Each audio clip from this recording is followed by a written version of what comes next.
আসলে তো আমাদের একটাই অভাব, যে অভাবের কারণে আজকে দুনিয়া ধরে জুলুম।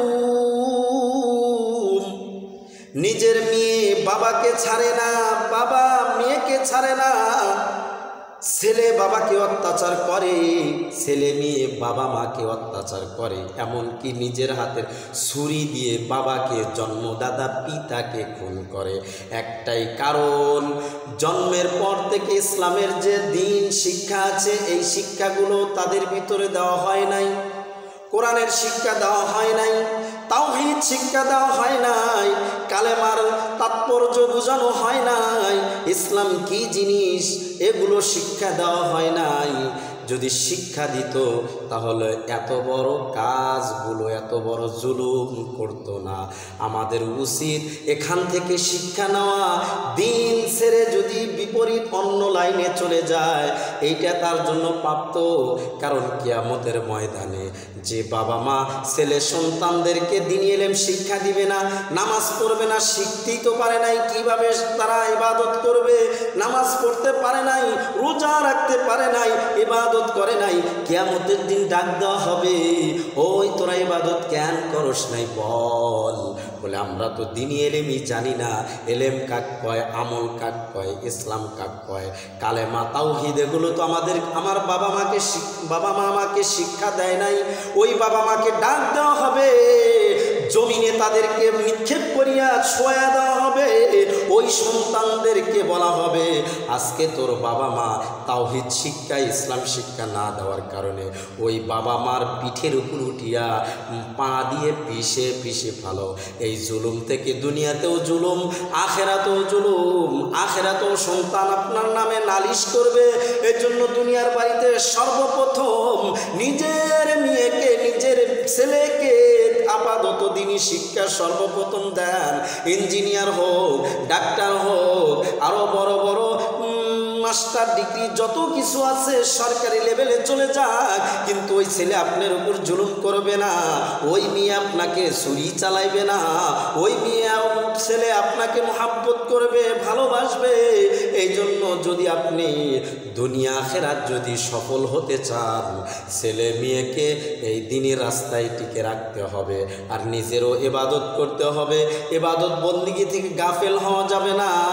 এমনও ঘরে অশান্তি, নিজের মেয়ে নিজের বাড়িতে অশান্তি, নিজের ছেলে কথা শোনে না, নিজের মেয়ে কথা শোনে না, নিজের ভাই কথা শোনে না, কারণ একটাই দ্বীনি ইলমের অভাব, ইসলাম শিক্ষার অভাব। এই কারণেই তারা কথা শোনে না।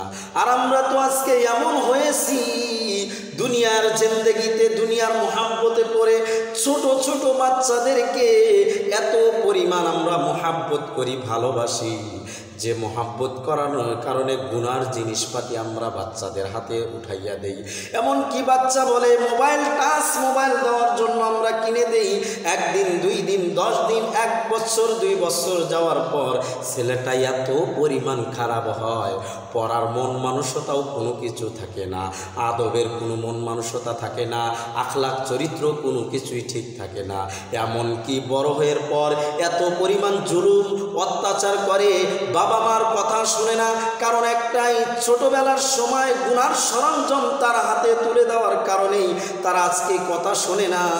তাদেরকে সরকারি লেভেলে নেওয়ার জন্য দ্বীনি শিক্ষা না দেওয়ার কারণে নিজের মেয়ে বাবার উপর অত্যাচার করে, নিজের মেয়ে হয়ে বাবাকে ছুরি দিয়ে হত্যা করে, আবার লাইভে এসে বলে কত বড় জালেম হয়েছে। এই জালেমের পিছনে কিন্তু শুধুমাত্র ছেলে দায়ী না, মেয়ে দায়ী না, এর বাবা মাও কিন্তু দায়ী আছে।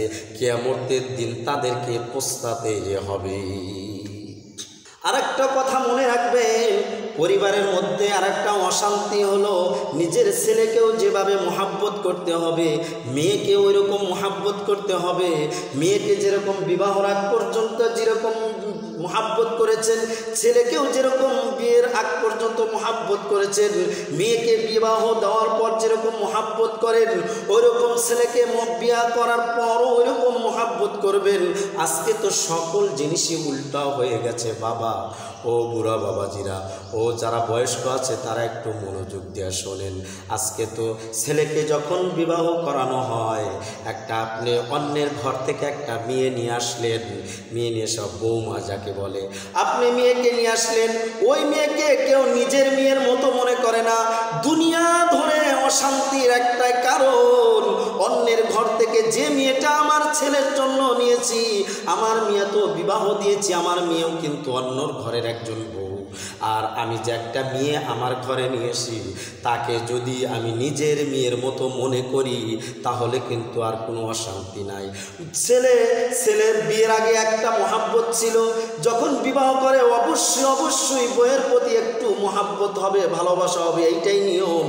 ছেলে মেয়ে হইল আবার তার প্রতি একটি মহাব্বত হয়ে যায়, এইটা বোঝা যাবে না, বাপ মা এটা মনে করা যাবে না যে হয়তো বইয়ের কথা মতে আমাদেরকে ভুলে গেছে। না না, বাবার মহাব্বতও আছে, মার মহাব্বতও আছে, আবার বইয়ের মহাব্বতও করতে হবে, আর ছেলে সন্তানের মহাব্বতও করতে হবে। আপনি যেরকম ছেলেকে মহাব্বত করেন, আমিও বিবাহ করার পর আমার ছেলেকেও তো মহাব্বত করব। আপনি যেরকম মেয়েকে মহাব্বত করেন, আমার মেয়েকেও তো ওইভাবেই মহাব্বত করতে হবে। এই মহাব্বতটা থেকে অতীত থেকে চলে আসতেছে। এইটা আসলে দুই নজরে দেখা যাবে না। মেয়ের চিন্তা বেশি করেন আর বেটার বইয়ের চিন্তা করেন না, বেটার মহাব্বত ওইরকম থাকে না। মেয়ের বাড়িতে অনেক কিছু পৌঁছে, নিজের বেটার বইয়ের ঘরে ওইরকম কোনো কিছু পৌঁছে না। এইরকম কর্নেওয়ালারা কিন্তু কিয়ামতের আদালতে আল্লাহর দরবারে জবাবদাহি করতে হবে। আমি ইবাদত করি, আমি বন্দেগী করি, আমি হজ করেছি, আমি যাকাত দেই, আমি দান সদকা করি, কিন্তু নিজের ঘরই আমি ঠিক রাখতে পারি না।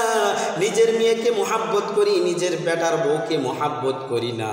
এইটা কিন্তু আসলে সবচাইতে, এইটা কিন্তু নিজেদের পরিবারের মধ্যে, এইটা কিন্তু নিজের পরিবারের মধ্যে অশান্তি ডেকে নিয়ে আসার কারণ।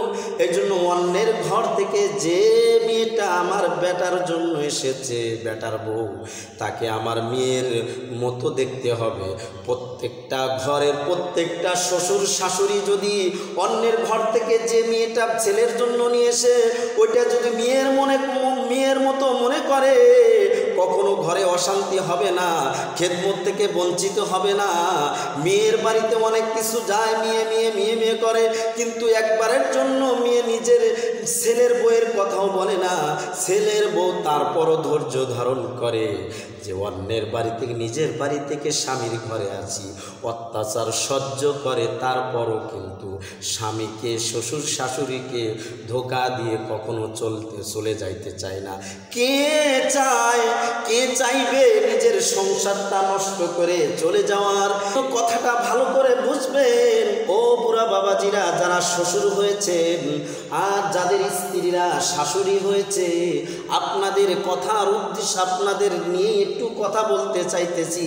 ও বুড়া বাবাজিরা, রাগ করবেন না, কারণ নিজের ছেলেকে যেরকম মহাব্বত করেন, নিজের মেয়েকে যেরকম মহাব্বত করেন, ওই রকমই নিজের ছেলের বউকে ওই রকম মহাব্বত করেন।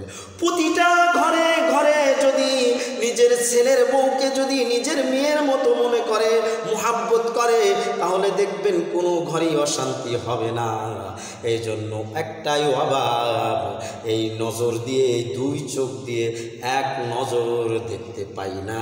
ছেলেকে দেখি একরকম, মেয়েকে দেখি আর এক রকম, ছেলের বউকে দেখি ভিন্ন রকম। এইটা করা যাবে না, অশান্তি আসবে। অন্যের ঘর থেকে আছে আমার ঘরে, আপনার মেয়েও কিন্তু অন্যের ঘরে সংসার করতেছে। আপনার মেয়েকে অনেক কিছু বুদ্ধি দেন, পরামর্শ দেন, যে শ্বশুর শাশুড়ি এরকম করে যে আপনি এরকম বুদ্ধি দেন। আর যদি আপনার বেটার বউ যদি বাড়িতে যায়, সে যদি তার মা বাবার থেকে কিছু বুদ্ধি নেয়, যে আপনি মনে করেন যে বাবা মা সব শিখায়, বাবা মা সব কিছু শিখাইতেছে, এগুলোর কারণেই অশান্তি আসে। আপনিও শিখানো বুদ্ধি পরামর্শ দেন, তার মেয়েকেও তো বুদ্ধি পরামর্শ দিবে। এইটা আপনার কাছে খারাপ লাগে, এইটা আপনার কাছে ভালো লাগে না। নিজের মা, নিজের বাবা, তাদেরকে মহাব্বত তো অবশ্যই করতে হবে, ভালোবাসতে হবে। আল্লাহর নবী সাল্লাল্লাহু আলাইহি ওয়াসাল্লাম সাল্লাম বলেন, হৃদয় রব্বি হৃদয় ওয়ালিদাইন সাক্তুল রব্বি সাক্তুল ওয়ালিদাইন। পিতামাতাকে রাজি খুশি আল্লাহ তাআলার রাজি খুশি, আর আল্লাহ তাআলা যদি রাজি খুশি বান্দার প্রতি বান্দির প্রতি হয়ে যায়, আল্লাহ তাআলা তাদেরকে জান্নাতে বরাদ্দ করে দিবে।